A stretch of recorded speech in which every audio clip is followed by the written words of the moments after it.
बिंदिया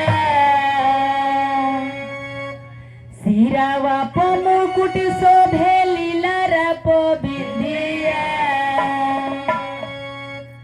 शेर पर सवार भइल भैरव जी के दिया। अरे भैया तनी अच्छा लगता तो ताली बजावत रही जा कि तनी हम औरी अच्छा से गाई। कैसन हाथ में दर्द हो गइल बा, हाथ में दर्द हो गइल बा। कहल गइल बा कि अंगूर के रस को जूस कहते हैं, अंगूर के रस को जूस कहते हैं, जो ताली नहीं बजाते हैं उसको कंजूस कहते हैं। कंजूस मत बनिएगा, ठीक है? ताली बजाइएगा। कैसे आई दलगिरी बाबा ताली बजा के। अरे सिरावा प मुकुट शोभे लीला रप बिंदिया सिरावा प मुकुट शोभे लीला रप बिंदिया शेर पर सवार भइली भैरव जी के शेर पर सवार भइली भैरव जी के सूरज के होश उड़ल गए दिन के निंदिया सूरज के होश उड़ल गए दिन के निंदिया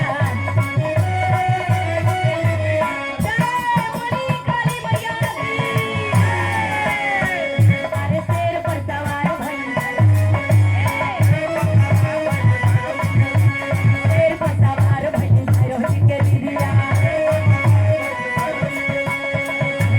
सिरावा प मुकुट शोभे लीला रप बिंदिया सिरावा प मुकुट शोभे लीला रप बिंदिया जय हो माता रानी। अरे शेर पर सवार भइली शेर पर सवार भइली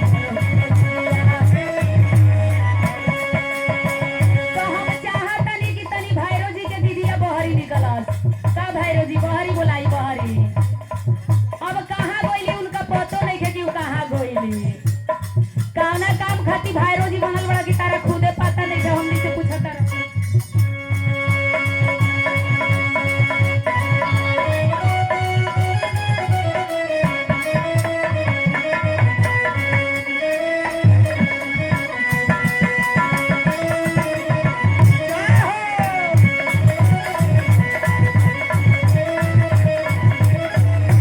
माई हमनी के माई 10 भुजा वाली है।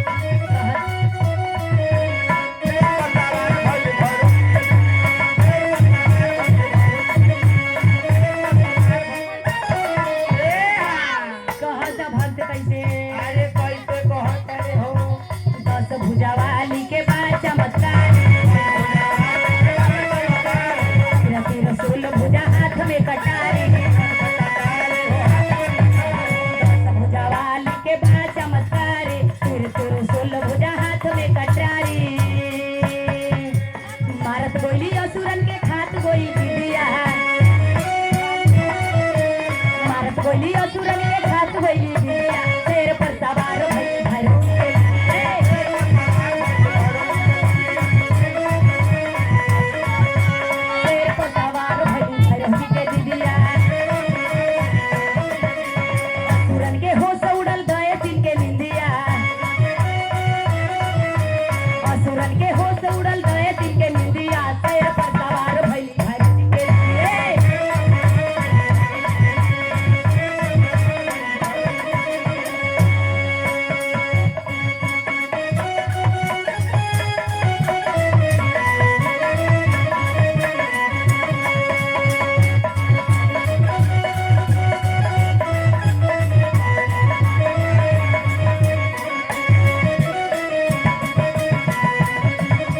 जय हो जय हो जय हो।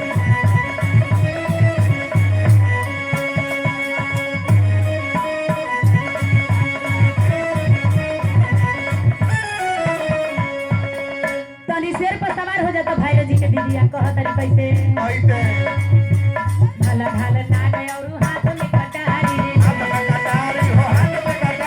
घंटा शब्द शोभे तीर सुल बुहारी ढाल ढाल नाग और हाथ में धनुहिया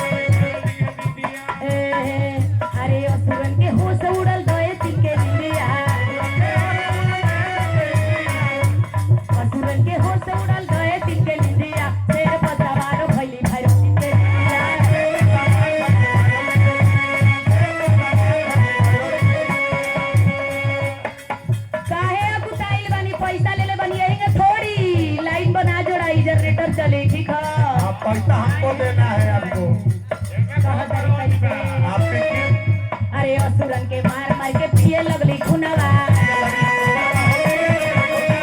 तुरंत के मार मार के पिए लगली खुनवा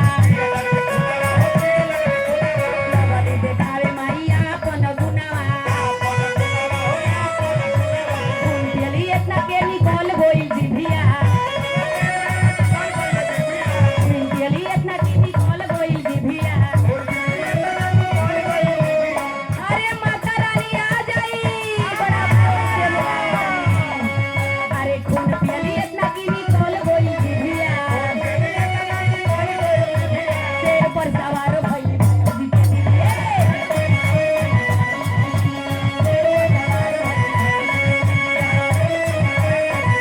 बाबा मुकुट शोभे लीला रप बिंदिया या बाबा मुकुट शोभे लीला रप बिंदिया शेर पर सवार भइली भैरवी